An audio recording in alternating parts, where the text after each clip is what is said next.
से अपने ही financial planner कैसे बने।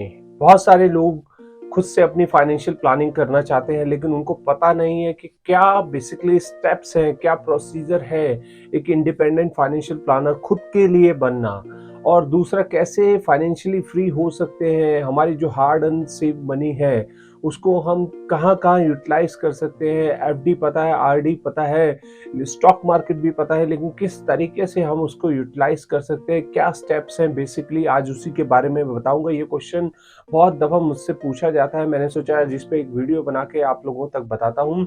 देखिए, वीडियो को सब्सक्राइब कर दीजिए, लाइक कर दीजिए और सबके साथ शेयर कर दीजिए। मैं जल्दी से बस टॉपिक को एक्सप्लेन करूंगा, जो नए आए हैं वो जरूर सब्सक्राइब करिएगा। तो फाइनेंशियली फ्री होना है, फाइनेंशियल इंटेलिजेंस चाहिए, तो 4 बेसिक स्टेप्स हैं जिसको आपको फॉलो करना पड़ेगा। और उस बेसिक 4 स्टेप्स को अगर आप फॉलो करेंगे तो आप खुद के लिए खुद के फाइनेंशियल प्लानर बन सकते हैं। नंबर 1 जो है, अकाउंटिंग की नॉलेज आपको होनी चाहिए, एटलीस्ट बेसिक नॉलेज होनी चाहिए, आप नंबर्स को पढ़ पाएं। अगर आप मान लीजिए शेयर मार्केट में इन्वेस्ट करने की सोचते हैं, तो आप जब तक कंपनी के फाइनेंशियल्स को नहीं पढ़ पाएंगे, हम कंपनी की balance sheet, profit and loss, cash management, cash flow, इन सब को नहीं पढ़ पाएंगे, तो आप किसी भी कंपनी के फंडामेंटल्स चेक नहीं कर पाएंगे और उस कंपनी में इन्वेस्ट नहीं कर पाएंगे। टेक्निकली किसी कंपनी को चेक करना वो अलग बात होती है, फंडामेंटली चेक करना वो अलग बात होती है। तो सबसे पहले आपको बेसिक अकाउंटिंग्स आना है। जिस भी कंट्री में रह रहे हैं वहां की अकाउंटिंग के बारे में आपको पता होना चाहिए। नंबर दूसरा जो है, आपको इन्वेस्टमेंट करने का तरीका आना चाहिए। देखिए, इन्वेस्टमेंट करना is not a easy task होता है। इसमें आपको रिसर्च करनी पड़ती है। आपको, अगर आप स्टॉक मार्केट में डील करना चाहते हैं, प्राइमरी या सेकेंडरी मार्केट में डील करना चाहते हैं, म्यूचुअल फंड्स में इन्वेस्ट करना चाहते हैं, बाकी जो एफडी आरडी है वो तो बहुत सिंपल प्रोसीजर है।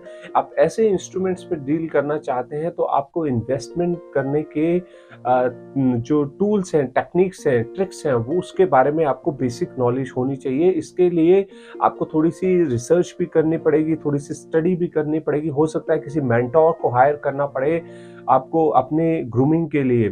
तीसरी जो इंपॉर्टेंट चीज है, मार्केट को स्टडी करना। मान लीजिए आप आज किसी कंपनी के शेयर खरीदना चाहते हैं, आपने उसके फंडामेंटल्स चेक कर लिए, मतलब आपने उसके फाइनेंशियल चेक कर लिए, फिर आपने कितना इन्वेस्ट करना है वो भी आपने डिसाइड कर लिया, लेकिन आपको ये नहीं पता मार्केट कैसे रिस्पॉन्ड करती है। यूजुअली मार्केट इमोशनल ड्रिवन होती है, सप्लाई डिमांड पे ड्रिवन होती है। तो ये सारी रिसर्च करनी भी आपको आनी चाहिए कि मार्केट को हम कैसे खगाले, कैसे पढ़े, और तभी आप एक अच्छे इन्वेस्टर बन सकते हैं। तो यहाँ पर आपको मार्केट की नॉलेज होनी जरूरी है। और चौथा जो सबसे इम्पॉर्टेंट फैक्टर है, किसी भी कंट्री में आप जहां पर भी इन्वेस्ट कर रहे हैं, उनके वहां की कंपनीज में इन्वेस्ट कर रहे हैं, वहां के शेयर्स में इन्वेस्ट कर रहे हैं, तो वहां के local laws, corporate laws, state laws, country laws के बारे में आपको पूरी नॉलेज होनी चाहिए। एटलीस्ट बेसिक नॉलेज जरूर होनी चाहिए, क्योंकि कोई भी सावधानी हटी दुर्घटना घटी। तो यहाँ पर अगर आप अपने ऑब्लिगेशंस को, जो कॉर्पोरेट जो लॉ से रिलेटेड है, रेगुलेशन से रिलेटेड है, नहीं फुलफिल करते तो बहुत ह्यूज पेनल्टीज होती हैं। कई दफ़ा आप ब्लैकलिस्ट हो जाते हैं। तो ये सब चीज़ों का ध्यान रखना बहुत जरूरी है। क्योंकि मैं रिकैप देता हूँ, सबसे पहला आपको एक नंबर्स की नॉलेज होनी चाहिए, अकाउंटिंग नॉलेज होनी चाहिए। दूसरा, आपको इन्वेस्टमेंट का तरीका आना चाहिए, उसकी जो भी टेक्निक्स और ट्रिक्स हैं उसके बारे में आपको बेसिक नॉलेज होनी चाहिए, कैसे वर्क करता है। तीसरा, आपको मार्केट की नॉलेज होनी चाहिए, मार्केट कैसे रिस्पॉन्ड कर रहा है, सप्लाई ज़्यादा है या डिमांड ज़्यादा है, वो सब आपको पढ़ना आना चाहिए। क्या राइट टाइम है उस स्टॉक के अंदर इन्वेस्ट करने के लिए। अगर म्यूचुअल फंड में कर रहे हैं तो किस तरह का म्यूचुअल फंड आपके जो भी गोल है लाइफ का उससे कैसे फिट बैठता है, वो सब आपको स्टडी करना आना चाहिए, रिसर्च करना चाहिए। और लास्ट, वहाँ के लोकल लॉज के बारे में आपको जरूर पता होना चाहिए। तो अगर ये 4 स्टेप्स को आप फॉलो कर लेंगे और बेसिक तक नॉलेज भी ले लेंगे, तो आप खुद के लिए खुद के एक फाइनेंशियल प्लानर बन सकते हैं, इरेस्पेक्टिव आपकी कोई भी एज हो। तो ये था आज का वीडियो। होप वीडियो आपको पसंद आएगा। सबके साथ लाइक, शेयर एंड कमेंट करिए। मैं ऐसे और नॉलेजेबल इनपुट्स आप तक लेके आऊँगा।